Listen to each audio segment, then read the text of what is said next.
চলুন আজকে আমার ছোট্ট বারান্দায় যে বাগানটা বানিয়েছি সেটা আপনাদেরকে একটু ঘুরে দেখাই। এই যে এনাকে আপনারা নিশ্চয়ই সবাই চেনেন, এর আগে আমি ভিডিও করেছি অনেকবার। এটা মর্নিং গ্লোরি। প্রত্যেক দিন সকালবেলায় এতগুলো করে ফুল ফোটে এবং এদের দেখেই আমার মন ভরে যায়। তার নিচের র্যাকেই আছে এখানে এক ঝাঁক পুদিনা পাতা। এই পুদিনা পাতাটা আমি বীজ থেকে বানিয়েছি, বীজ থেকে এটা হয়েছে। এর বিচন কিনে নিয়ে এসেছিলাম, সেখান থেকেই বেরিয়েছে। পুদিনা পাতার বিচন খুব ছোট ছোট, পোস্তর দানার থেকেও ছোট হয়। তো সেগুলোর থেকে আমি আশা করিনি এত সুন্দর গাছ হবে। এখন খুব সুন্দর লাগে দেখতে, তুলে খেতেও ইচ্ছা করে না, মনে হয় কমে যাবে। তার নিচে এই গাছটা কিনে নিয়ে এসেছি। এক ঝোপ পাতা বেরিয়েছে, ফুলও ফোটে, কিন্তু এখন হয়তো এর ফুলের টাইম চলে গেছে বলে হয়তো ফুল ফুটছে না। আপনারা জানাবেন তো, আমি কনফিউজড এই গাছটার নাম সম্বন্ধে। যদি কারোর জানা থাকে আমাকে কাইন্ডলি জানাবেন।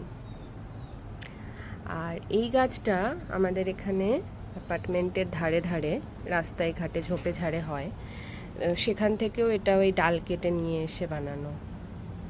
এটাও সুন্দর হয়েছে। এখানে আছে একটা লঙ্কা গাছ, লঙ্কা গাছে ফুল আসছে। এই দেখুন, লঙ্কা গাছে ফুল এসেছে, কিন্তু জানি না কেন অনেক দিন ফুল আসছে কিন্তু লঙ্কা ধরছে না। এটা তো দেখালাম পুঁই শাকটা, যেটা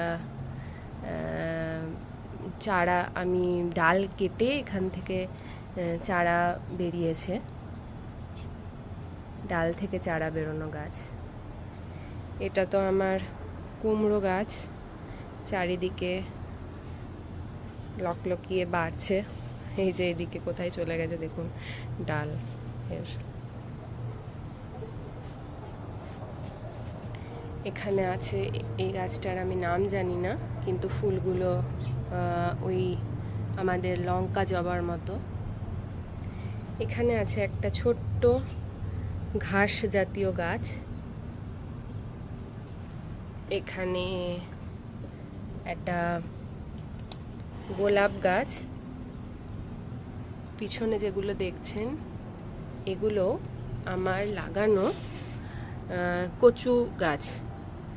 বাড়িতে খাবার জন্য কচু নিয়ে এসেছিলাম, সেখান থেকেই এই মাটিতে পুঁতে দিয়ে এই চারাগুলো বেরিয়েছে, কচু গাছ। এইদিকে আছে আরও দুটো লঙ্কা গাছ, একটা টবেই দুটো লঙ্কা গাছ আছে। বিশাল ঝোপ, বড় বড় ঝোপ হয়েছে।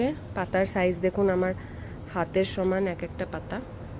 প্রচুর ফুলও এসেছে, দেখতেই পাবেন, ফুলে ফুলে গাছ ভর্তি, কিন্তু লঙ্কা আসছে না, লঙ্কা ধরছে না। আপনারা একটু জানাবেন যে কি করলে এই ফুলগুলো ঝরে পড়ে যাবে না, লঙ্কা হবে। আমি জানি না, আমার এটা জানা নেই। আর এখানে লাগিয়েছি একটা টমেটো গাছ। এটা টমেটো খাওয়ার পরে সেই বিচন ফেলে দিয়ে এই গাছটা বেরিয়েছে। এটা আর একটা কুমড়ো গাছ, উনিও উপর দিকে ধাবমান উঠে যাচ্ছে। এখানে আছে একটা ক্যাপসিকাম গাছ, আমার খাওয়ার ক্যাপসিকামের বিচন ফেলে দিয়ে এটাও বেরিয়েছে। এখানে আছে দুটো গ্ল্যাডিওলা, স্টিক কবে আসবে জানি না। গাছ দুটো অবস্থা খুব শোচনীয়, কিন্তু তাও রেখে দিয়েছি। এটাও ওই বিচন থেকে বের হওয়া একটা ক্যাপসিকাম গাছ। পাতা দেখুন, পাতাই মনে হচ্ছে আমাকে খেতে হবে, ফল টল হবে বলে মনে হচ্ছে না। এখানে আর একটা টমেটো গাছ, এখানে আর একটি লঙ্কা গাছ, আর এই যে আমার সাদা নয়নতারা। ফুলগুলো দেখুন কত বড় বড়, খুব সুন্দর। গাছটা যখন এনেছিলাম তখন এইটুকু খুদে ছিল, এখন টব ছেড়ে বেরিয়ে চলে যাচ্ছে বাইরের দিকে। দেখুন কত সুন্দর ফুল। আর এইদিকে আর একটা আছে নয়নতারা, বিভিন্ন রঙের ঝোপালো নয়নতারা। এটা তো কত ফুল ফোটে, সকালবেলায় পুরো লাল হয়ে থাকে। এখানে দু একটা ফুল খসেও পড়ে আছে। অদ্ভুত সুন্দর গাছটা লাগে যখন এতগুলো ফুলে ভর্তি থাকে। আর এটা হলো লিলি গাছ। এই গাছটা বাল্ব কিনে নিয়ে এসেছিলাম, সেই বাল্ব থেকে বেরোনো গাছ। এখানে আরও বাল্ব থেকে নতুন নতুন কুয়া বেরোচ্ছে। আর এই হলো মোটের উপর আমার ছোট্ট মতো বারান্দার বাগান, যেটা আপনাদের সঙ্গে আজকে আমি শেয়ার করলাম। প্রত্যেক দিন সকালবেলায় উঠে এই বাগানটাই আমার আসা চাই।